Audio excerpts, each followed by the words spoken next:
ಇದು B D A ಅಧಿಕಾರಿಗಳು ಮತ್ತು ಏನು ಗುತ್ತಿಗೆದಾರರು ತೊಗೊಂಡಿದ್ದಾರೆ ಅವರು ಒಂದು ಇದ್ರ ಬಗ್ಗೆ ಭಾಳ ಕಾಳಜಿ ವಹಿಸಿ ನೋಡಿ ಕೆಲಸ ಮಾಡೋವಂಥ ಬರುವಂಥ ಬಡ ಕಾರ್ಮಿಕರಿದ್ದಾರಲ್ಲ, ಏನೋ ಹೊಟ್ಟೆಪಾಡಿಗೋಸ್ಕರ ನಗರಕ್ಕೆ ಬಂದಾಗ ಅವರು ಯಾವುದೋ ಒಂದು ಕೆಲಸ ಹುಡುಕೊಂಡು ಬಂದಾಗ ಅವ್ರ ಬಗ್ಗೆನೂ ಕಾಳಜಿ ವಹಿಸ್ಬೇಕು. ಅತಿ ಹೆಚ್ಚು ಏನೋ ಕೂಲಿ ಕಾರ್ಮಿಕರು ಇರುವಂಥ ಜಾಗದಲ್ಲಿ ಅವ್ರನ್ನ ಏನು ಫಸ್ಟ್ ಬಂದು ಪರಿಶೀಲನೆ ಮಾಡಬೇಕು. ಯಾರು ಇಂಜಿನಿಯರ್ ಇದಕ್ಕೆ ಸಂಬಂಧಪಟ್ಟಂಥ ಏನು ಗುತ್ತಿಗೆದಾರರಿಗೆ ಸಂಬಂಧಪಟ್ಟಿದ್ದಾರೆ ಅವರು ಕಳಿಸಿ, ಇದಕ್ಕೆ ಏನು ಮಳೆ ಬೇರೆ ನಿರಂತರವಾಗಿ ನಿನ್ನೆ ಒಂದು 2 ಅವರ್ 3 ಅವರ್ ಮಳೆ ಬಂದಿದೆ. ಹಾಗಾಗಿ ಅದು ನಿಧಾನವಾಗಿ ಮಳೆ ಬಂದಂಥ ಸಂದರ್ಭದಲ್ಲಿ ತುಂಬ ನೀರು ತೊಗೊಂಡಿದೆ. ಆವಾಗ ಮೆದು ಬಂದಿರೋದ್ರಿಂದ ಮಣ್ಣು ಅದೇ ಭಾಳ ನೋಡ್ರಿ, ಇದಕ್ಕೆ ಅಧಿಕಾರಿಗಳೇ ಹೊಣೆ ಕಣ್ರಿ. ನಾವು ಹೇಳೋದು ಸಾರ್ವಜನಿಕವಾಗಿ ಹೇಳೋವಂಥದ್ದು ಅಧಿಕಾರಿಗಳೇ ಹೊಣೆ ಆಗ್ತಾರೆ. ಅದ್ರ ಜೊತೆಗೆ ನಮ್ಮ ಕಾರ್ಮಿಕರು ಕೂಡ ಇದನ್ನು ಮಾಡಲ್ಲ ಅಂತಲೂ ಕೂಡ ಧಿಕ್ಕರಿಸ್ಬೇಕು.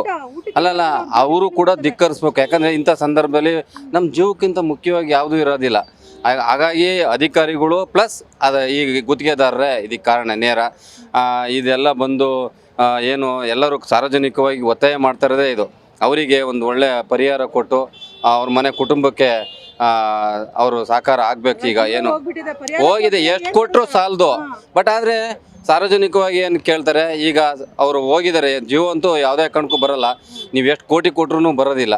ಬಟ್ ಅಂತ ಇನ್ನು ಮುಂದೆ ಈ ಅನಾಹುತಗಳು ಬೆಂಗಳೂರಿನಲ್ಲಿ ನೋಡಿ, ಈಗ ಇಲ್ಲಿಂದ BL ಸರ್ಕಲಿಗೆ ಟನ್ನೆಲ್ ರಸ್ತೆ ಆಗ್ತಿದೆ, ಅಂಡರ್ಗ್ರೌಂಡ್ ಪಾಸ್ ಕೆಲಸ ನಡೀತೆ.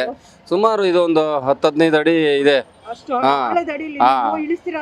ಬಟ್ ಅದೇ ನೋಡ್ರಿ, ಎಲ್ಲ ಈಗ ಏನು ಕೂಲಿ ಕಾರ್ಮಿಕರು ಅಂದರೆ ಕೇರ್ಲೆಸ್. ಅವರಿಗೆ ಯಾರಿಗೆ ಅಧಿಕಾರಿಗಳಿಗೆ ಆಗಲಿ ನಮಗೇನು ಆಗ್ಬೇಕಾಗಿದೆ, ಯಾವನ ಕೆಲಸ ಮಾಡ್ತಾನೆ ಅನ್ನೋ ಒಂದು ದೃಷ್ಟಿಲಿ ಇವ್ರನ್ನ ಕೆಲಸ ಮಾಡಿಸ್ಕೊಂತಾರೆ, ದುಡಿಸ್ಕೊಂತಾರೆ. ಅವ್ರಿಗೇನು ಪ್ರತಿಫಲ ಇರೋದಿಲ್ಲ ಏನು. ಸೊ ನೀವು ಹೇಳ್ದಂಗೆ ಬರ್ತಾರೆ ಹೊಟ್ಟೆಪಾಡಿಗೋಸ್ಕರ ಕೆಲಸ ಮಾಡೋಕ್ಕೆ. ಈ ಥರ ಅನಾಹುತಗಳಾಗ್ತವೆ. ಪಶ್ಚಿಮ ಬಂಗಾಳದವರು, ಅವರು ಬಿಹಾರಿಗಳು, ಪಶ್ಚಿಮ ಬಂಗಾಳದವರು, ಉತ್ತರ ಪ್ರದೇಶದವರು, ಸಾಕಷ್ಟು ಜನ ಕರ್ನಾಟಕದಲ್ಲಿ ಇದ್ದಾರೆ. ಅದ್ರ ಜೊತೆಗೆ ಬಾಂಗ್ಲಾದೇಶದವರು ಕೂಡ ವಲಸೆ ಇದ್ದಾರೆ. ಅವರು ಕೂಡ ಇಂಥ ಕೆಲಸಗಳೆಲ್ಲ ಮಾಡ್ತಾ ಇರ್ತಾರೆ ಮೆಟ್ರೋದಲ್ಲಿ.